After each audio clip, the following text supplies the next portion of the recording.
Simanjuntak memperkirakan bahwa Polda Jabar bakal mengalahkan Peggy Setiawan dalam sidang pra-peradilan. Hal itu lantaran Polda Jabar memiliki senjata pamungkas. Pra-peradilan tersebut merupakan pembuktian secara formal berdasarkan saksi yang ada. Dalam hal ini, Komarudin mengungkapkan telah memiliki saksi yang kuat, yakni 8 terpidana kasus Vina Cirebon yang mendekam di penjara. Selain saksi, Polda Jabar juga harus menyiapkan surat bahwa Peggy Setiawan dari SD, SMP, dan SMA di Cirebon. Yang nilai petunjuk tersebut sudah dikantongi Polda Jabar. Komarudin menyampaikan jika berkas Peggy Setiawan telah dinyatakan P21, maka pra-peradilan harus mengacu pada sidang pokok. Sementara itu, peluang Peggy Setiawan bebas dari tahanan justru semakin besar karena Kejaksaan Tinggi Jawa Barat mengembalikan berkas perkaranya ke penyidik Polda Jabar. Hal itu diungkap oleh Kepala Seksi Penerangan Hukum Kejati Jabar Nur Sri Cahya Wijaya. Pengembalian berkas perkara Peggy Setiawan dilakukan lantaran masih adanya kekurangan syarat material dan formil. Nur Sri Cahya Wijaya memastikan pemberitahuan berkas belum lengkap atau P18 sudah dilakukan, sedangkan proses pengembaliannya atau P19 akan menyusul. Rencananya berkas itu bakal dikembalikan dalam waktu 7 hari ke depan sesuai dengan ketentuan hukum acara pidana.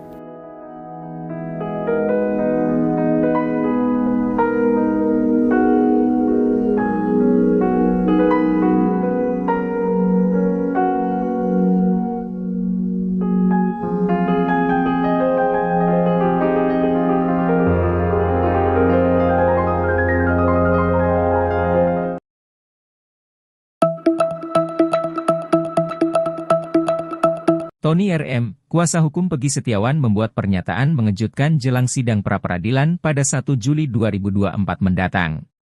Tony RM terus berupaya membuktikan jika Peggy yang berprofesi sebagai kuli bangunan tak terlibat dalam kasus pembunuhan Vina Cirebon. Dia pun dengan tegas mempertanyakan terkait sosok Peggy Cianjur, sebab menurutnya, Peggy diduga belum diperiksa kepolisian. Melihat hal itu, Tony RM meminta Kompolnas dan Polda Jawa Barat untuk memeriksa Peggy Setiawan Cianjur. Tony RM menaruh curiga terhadap sosok Peggy Cianjur lantaran berkesinambungan dengan dakwaan pengadilan, yakni dirinya adalah ketua geng motor Moon Raker. Sebelumnya, diketahui motif pembunuhan Vina dan Eki adalah adanya masalah antar geng, yakni Moon Raker dan XTC. Namun terkait hal itu, Peggy mengaku hanya dibonceng, sebab Peggy Cianjur tak memiliki kendaraan roda 2.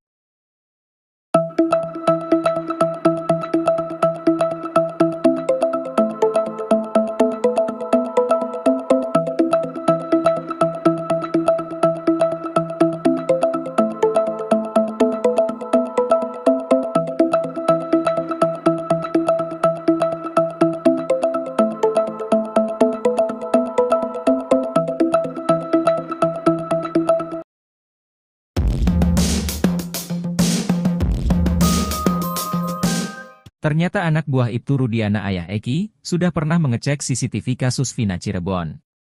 Pengacara Peggy Setiawan curiga isi CCTV kasus Vina Cirebon tak sesuai dengan skenario.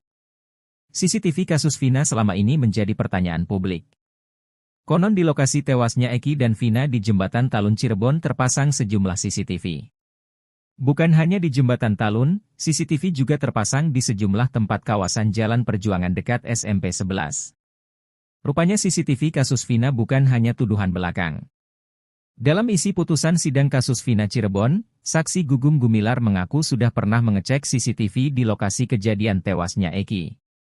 Gugum Gumilar merupakan anak buah atau anggota Ibtu Rudian di Subdit Narkoba Polresta Cirebon.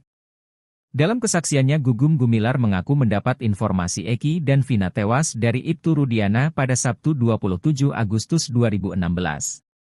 Pada 31 Agustus 2016, Gugum Gumilar ditelepon Ibtu Rudiana untuk membentuk satu tim yang terdiri dari Ibtu Rudiana, Bribka Dodi Irwanto, Brigadir Andi Safrudin, Gugum Gumilar. Tim ini mulai melakukan penyelidikan di sekitar lokasi Eki dan Vina tewas dengan bertemu Dede dan Aep. Pukul 16.30 WIB, Ibtu Rudiana mendapat telepon dari Aep dan Dede yang mengabarkan tentang keberadaan pelaku. Tim tersebut kemudian menangkap Eko, Sudirman, Supriyanto, Hadi, Jaya, Ek, Saka Tatal. Mereka juga melakukan interogasi terhadap pelaku. Gugum Gumilar mengaku sudah mengecek CCTV di lokasi tewasnya Eki dan Vina. Ia sudah mengecek CCTV yang ada di lokasi kejadian namun belum dibuka.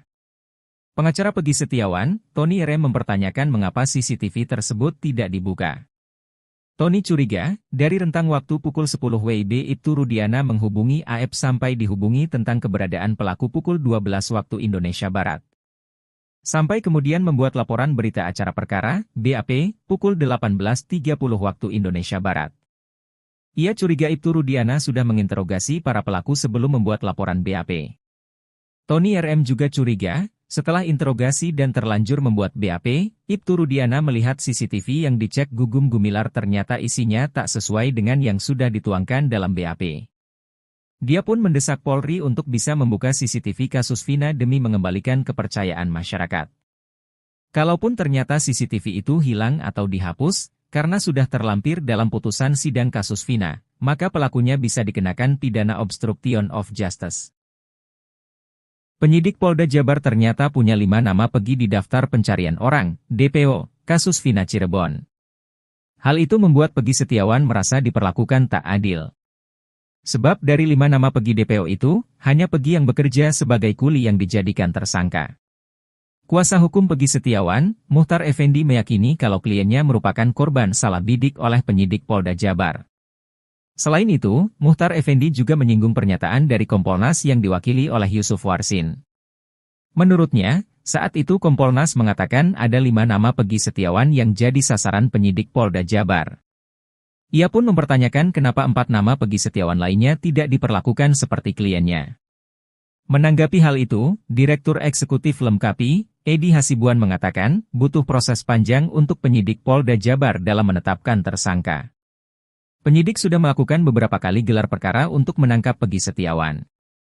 Ia pun berharap penyidik bisa membuktikan benar Peggy Setiawan adalah tersangka pembunuhan Vina dan Eki di Cirebon. Mantan Kabareskrim Susno 2J mengatakan, jika nanti Peggy Setiawan menang di pra-peradilan, maka jangan senang dulu. Sebab, jika penetapan Peggy Setiawan sebagai tersangka ditolak karena tidak lengkap alat bukti, nanti tinggal dilengkapi. Namun dalam gugatan pra-peradilan juga berisi tuntutan error in persona, yakni keliru orangnya. Sehingga jika nantinya ditolak karena keliru orangnya, maka Peggy harus dibebaskan.